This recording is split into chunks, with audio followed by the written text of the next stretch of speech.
Bonsoir à toutes et à tous, très heureuse de vous retrouver pour cette nouvelle édition de Métro News pour la semaine.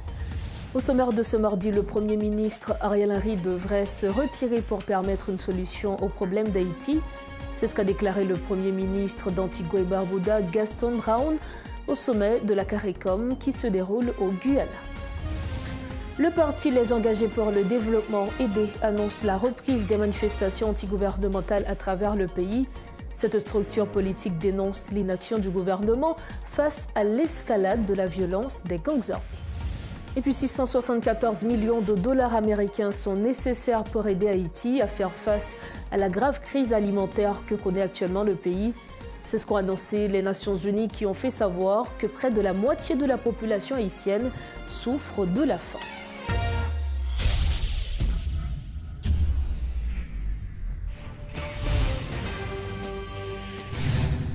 Dorche, bonsoir à tous. Bienvenue dans le développement des titres de l'actualité.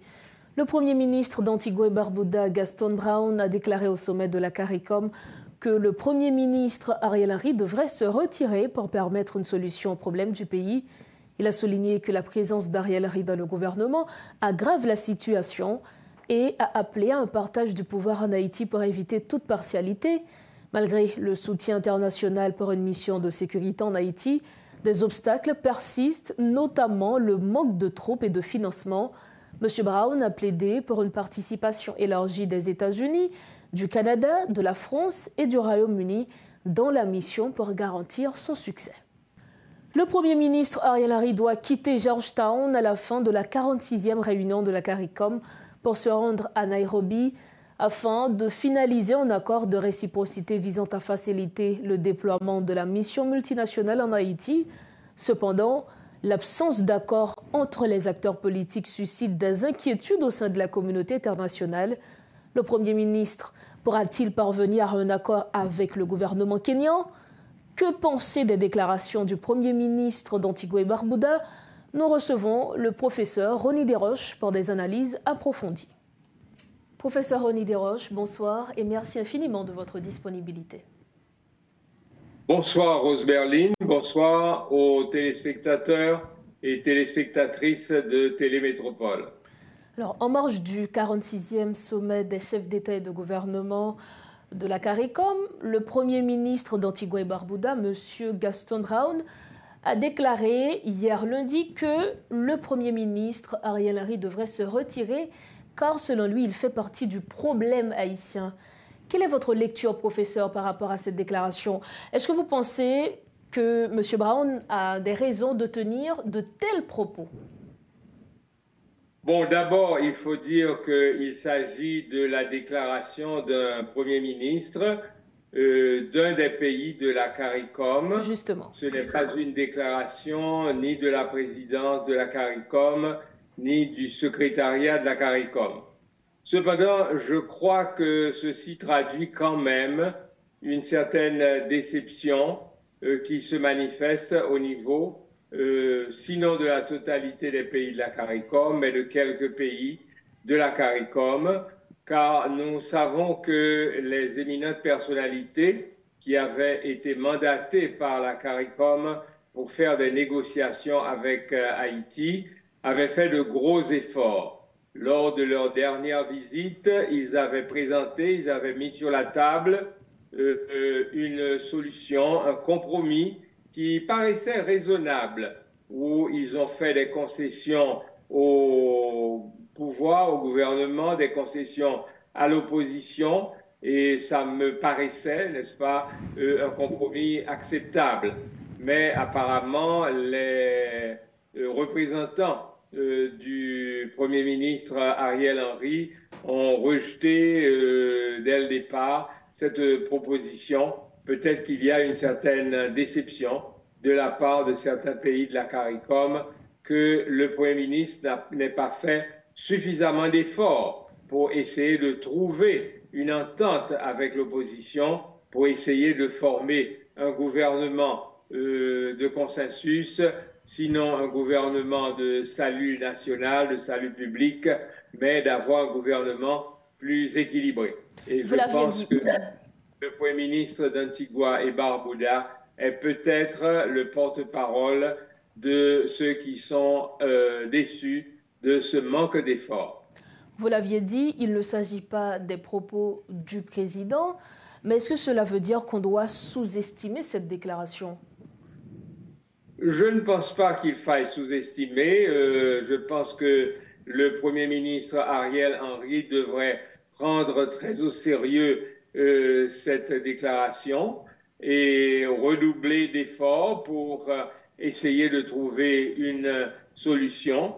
Je crois qu'aujourd'hui, où apparemment nous nous approchons de plus en plus de l'arrivée de la force multinationale d'appui à la sécurité en Haïti, la présence de M. Henry paraît quand même importante, presque incontournable, vu que c'est lui qui a signé la demande, c'est lui qui l'a formulée, c'est lui qui ira d'ici quelques jours signer un accord avec le Kenya, avec le président du Kenya, un accord de réciprocité entre Haïti et le Kenya.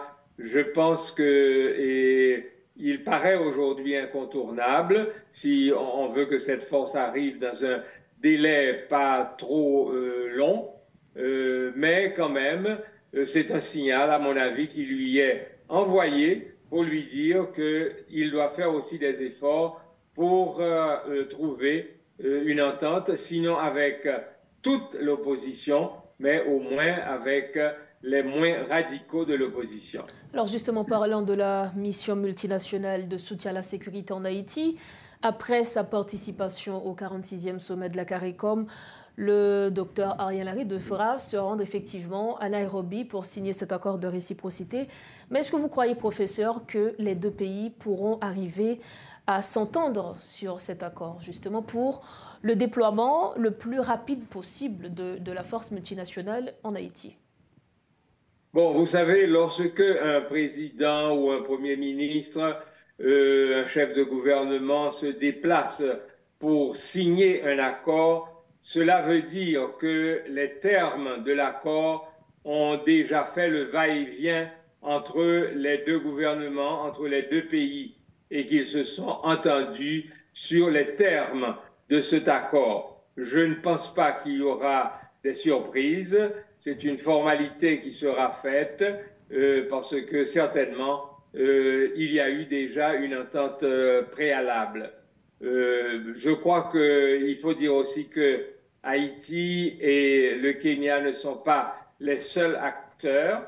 Un acteur extrêmement important dans ce processus, ce sont les États-Unis. On voit comment les États-Unis, en particulier le secrétaire d'État Anthony Blinken, il se dépense beaucoup. Il était la semaine dernière à Rio de Janeiro pour essayer d'encourager les pays du G20 à soutenir et aussi à contribuer.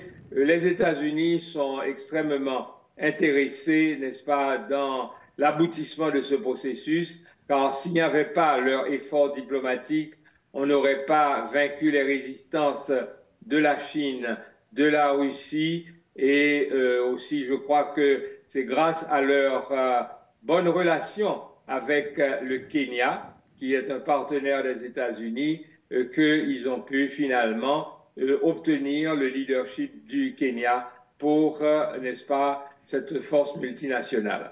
Donc il y a de réelles chances que cet accord soit signé entre Haïti et le Kenya. Merci infiniment, professeur Rony Desroches, d'avoir été avec nous. C'est un plaisir et bonne soirée. Bonne soirée à vous également. Voilà, c'est avec nous le professeur Rony Desroches de l'initiative de la société civile. Avec lui, nous avions parlé de la déclaration du Premier ministre d'Antigua et Barbuda demandant au Premier ministre Ariel Henry de se retirer. Et nous avions également discuté de la mission multinationale de soutien à la sécurité en Haïti. Merci de votre fidélité à Télémétropole. La suite des informations. Le coordonnateur départemental de l'Ouest du parti aidé, Richelieu-Simonville, critique sévèrement le gouvernement pour son inaction face à l'escalade de la violence des gangs armés. Il déplore que ces groupes étendent leur influence dans tout le pays. engendrant une situation de plus en plus préoccupante avec une liste de victimes qui ne cesse de s'allonger. M. Simonville considère cette situation comme alarmante et en profite pour encourager de nouvelles manifestations antigouvernementales à travers le pays. Ses propos. Et de condamner à toute force l'arrestation illégale, militants politiques, nous tous connaissons sous nom arabe là, avec l'autre militant dans la ville locale qui c'est Archibald. Des arrestations ça yo, avec un pilote encore nous ouais, et nous tendez montrer que le pays a tombé dans une dictature féroce. Et de demander libération sans condition. Tout prisonnier politique, gouvernement Ariel Henry, décide de tomber dans la prison parce qu'il y a bataille pour ça changer. Aider à continuer à condamner et puis dénoncer. Façon Ariel Henry à instrumentaliser l'appareil de justice là, contre tout le monde qui a bataille contre l'ingérence en dans le pouvoir. Nous-mêmes, nous prenons par exemple, tout le monde nous connaît ordonnance juge Walter Voltaire, c'est une ordonnance politique pour persécuter l'idée parti politique EDA qui a mobilisé dans tout le pays pour forcer Ariel Henry à talon. Eh bien, nous avons une nouvelle pour Ariel Henry à tout acolyte. Aider pas faire bac. Nous pas faire bac. Docteur Claude Joseph pas faire bac. Ordonnance politique ça, pas distraire dans la bataille n'a mené pour nous faire Ariel Henry quitter tête primature. Trop de monde mourir, faut Ariel Henry aller. Trop de monde kidnappé, faut Ariel Henry aller. Yo violé 3 femmes actives, faut Ariel Henry aller. Trop insécurité, faut Ariel Henry aller. Trop misère, trop chômage, trop grand goût, faut Ariel Henry aller. Trop jeunes femmes et jeunes garçons à partir quitter pays de manière forcée, faut Ariel Henry aller. 7 février, c'était le dernier jour Ariel Henry dans la tête primature. Dans le moment où on a parlé là, Ariel Henry, c'est un ancien premier ministre de facto, qui sans titre, sans qualité, qui kidnappait l'espace pouvoir l'État. C'est pour ça, et de signifier Ariel Indien la Cour supérieure des comptes, pour demander la Cour, pour ne pas faire droit à aucune décision gouvernementale qui visait à engager l'État. Depuis 7 février 2024, là, Ariel Henry pas légal encore. Nous demandons au peuple à prendre des stéréos en main pour déloger Ariel Henry dans la tête primature et de lancer une mobilisation sans prendre souffle dans tout le pays pour nous capable de libérer l'espace l'État Ariel Henry occupé illégalement avec gros points. Autre nouvelle, les Nations Unies demandent 674 millions de dollars pour aider Haïti, qui souffre de violence et d'une grave crise alimentaire. Les gangs armés contrôlent des parties du pays, rendant la situation économique et sanitaire encore plus difficile après l'assassinat du président Jovenel Moïse en 2021. En 2024, 5,5 millions de personnes auront besoin d'aide, mais seulement 3,6 millions pourraient être aidés avec cet argent. Près de la moitié de la population souffre de la faim, avec beaucoup d'enfants touchés. Les violences ont également affecté l'accès aux soins de santé et à l'éducation. En outre, beaucoup n'ont pas d'eau potable, bien que l'ONU ait approuvé une force de sécurité dirigée par le Kenya pour aider la police. Des retards persistent encore.